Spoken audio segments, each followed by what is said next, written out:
25 सितंबर 1990 को एक रथ गुजरात के सोमनाथ से निकलकर अयोध्या की तरफ जाने वाला होता है और इस रथ यात्रा के नेता होते हैं एल के अडवाणी। ये सिर्फ एक यात्रा नहीं थी, बल्कि ये एक राजनीतिक अभियान था जिसका उद्देश्य अयोध्या में राम मंदिर का निर्माण के लिए समर्थन हासिल करना था। आइए जानते हैं इस पूरी स्टोरी को। अयोध्या के स्थल के बारे में हिंदुओं का मानना है कि यह भगवान श्री राम के जन्म स्थान है और जोर देकर कहते हैं कि मस्जिद के निर्माण से पहले यहाँ एक मंदिर था। और आखिरकार इस मुद्दे ने 1980 के दशक में गति प्राप्त की, जब वीएचपी और आरएसएस ने अयोध्या में मंदिर बनाने के लिए अभियान शुरू करा। उसी समय बीजेपी राजनीति में जगह बनाने के लिए संघर्ष कर रही थी। उस वक्त भाजपा को एक ऐसे मुद्दे की जरूरत थी जो लोगों को बड़ी संख्या में उनके साथ जोड़ सके, और राम मंदिर आंदोलन ने भाजपा को यह अवसर दिया। पार्टी ने इस मुद्दे को अपनी राजनीतिक रणनीति के केंद्र में रखना शुरू किया और देखते ही देखते अयोध्या का विवाद अदालतों से निकलकर चुनावी मंच, संसद और राष्ट्रीय बहस का हिस्सा बन गया। अब 1984 में केवल 2 सीटों पर सिमटने वाली भारतीय जनता पार्टी ने अगले 5 वर्षों में एक लंबा सफर तय किया और 1989 का लोकसभा चुनाव में भाजपा ने शानदार प्रदर्शन करते हुए 85 सीटें हासिल की और राष्ट्रीय राजनीति में अपनी मजबूत मौजूदगी दर्ज करवाई। हालांकि भाजपा का प्रभाव तेजी से बढ़ रहा था, लेकिन पार्टी का नेतृत्व जानता था कि राष्ट्रीय स्तर पर एक बड़ी राजनीतिक ताकत बनने के लिए उसे अभी और व्यापक जन समर्थन की जरूरत थी। और इसी तलाश में राजनीतिक माहौल में भाजपा ने एक ऐसा कदम उठाने का फैसला किया जो आने वाले 5 वर्षों में भारतीय राजनीति की दिशा बदलने वाला था। वो था लाल कृष्ण आडवाणी की रथ यात्रा। अब 25 सितंबर 1990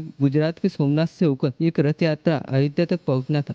इस यात्रा के लिए एक विशेष वाहन तैयार किया गया था, जिसे प्रतीकात्मक रूप से रथ का स्वरूप दिया गया था। यहाँ कोई साधारण चुनावी वाहन नहीं था। आडवाणी जी द्वारा रथ को चुनने के पीछे एक स्पष्ट संदेश था। हिंदू महाकाव्य रामायण में भगवान श्री राम की यात्रा और संघर्ष का विशेष महत्व है, और भाजपा इस रथ यात्रा को उसी सांस्कृतिक प्रतीकवाद से जोड़ना चाहती थी। आडवाणी ने सोमनाथ से अयोध्या तक रथ यात्रा की घोषणा की और प्रतीकात्मक रूप से राम मंदिर की मांग को बढ़ावा देने के लिए ऐतिहासिक यादों की आह्वान की। भाजपा ने उम्मीद थी कि ये यात्रा राम मंदिर की मांग को और देश के कोने कोने तक पहुंचाएगी, और हुआ भी कुछ ऐसा ही। जैसे ही रथ आगे बढ़ता गया, लाखों लोग इससे जुड़ते गए और एल के अडवाणी राष्ट्रीय स्तर पर चर्चित नेताओं में शामिल हो गए। लेकिन ये यात्रा जितनी तेजी से लोकप्रिय हो रही थी, उतनी ही तेजी से विवादों और राजनीतिक टकराव को भी जन्म दे रही थी।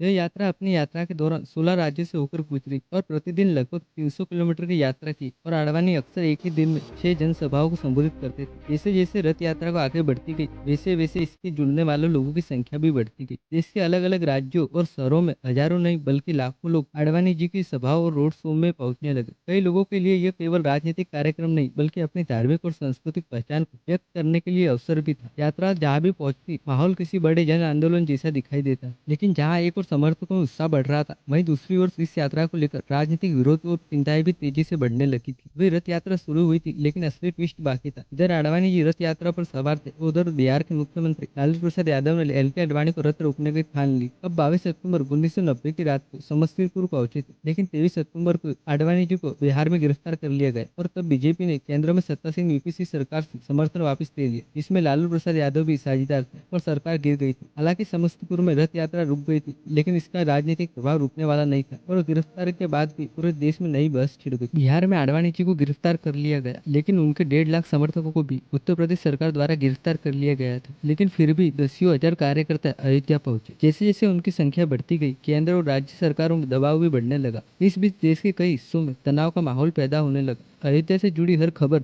राष्ट्रीय सुर्खियां बन रही थी। रथ यात्रा ने भाजपा की राजनीति को नई पहचान दी, और 1991 के लोकसभा चुनाव में पार्टी ने उल्लेखनीय सफलता हासिल की और संसद में दूसरी सबसे बड़ी पार्टी बनकर उभरी। उत्तर प्रदेश में भी इस भाजपा ने सरकार बनाई। राम मंदिर आंदोलन और हिंदुत्व अब केवल चुनावी मुद्दे नहीं रहे थे, बल्कि राष्ट्रीय राजनीति को प्रमुख विषय बन चुके थे। इस पूरी प्रक्रिया में एल के अडवाणी एक राष्ट्रीय नेता के रूप में उभरे, जबकि भाजपा आने वाले वर्षों में देश की सबसे प्रभावशाली राजनीतिक शक्तियों में एक बन गई। 23 सितंबर 1990 को समस्तीपुर में रथ यात्रा भले ही रुक गई थी, लेकिन उसके द्वारा शुरू किया राजनीतिक सामाजिक आंदोलन रुकने वाला नहीं था। आने वाले वर्षों में राम मंदिर आंदोलन भारतीय राजनीति के सबसे महत्वपूर्ण मुद्दों में से एक बन गया। इसने चुनावी रणनीति, राजनीतिक गठबंधन और सार्वजनिक बहसों की दिशा को गहराई से प्रभावित किया। रथ यात्रा के समर्थकों ने इसे सांस्कृतिक चेतना और जन जागरण का प्रतीक मानते, जबकि इसके आलोचक इसे भारतीय राजनीति में बढ़ते ध्रुवीकरण शुरुआत के रूप में देखते। लेकिन एक बात पर शायद ही कोई विवाद हो, 1990 की वह यह रथ यात्रा भारतीय राजनीति का निर्णायक मोड़ थी। एक यात्रा जिसने एक नेता को राष्ट्रीय पहचान दी, एक पार्टी को नई शक्ति दी, और भारतीय राजनीति की दिशा को हमेशा के लिए बदल दिया। आज 3 दशक से अधिक समय के बाद उसकी गूंज भारतीय राजनीति में अब भी स्पष्ट रूप से सुनाई देती है।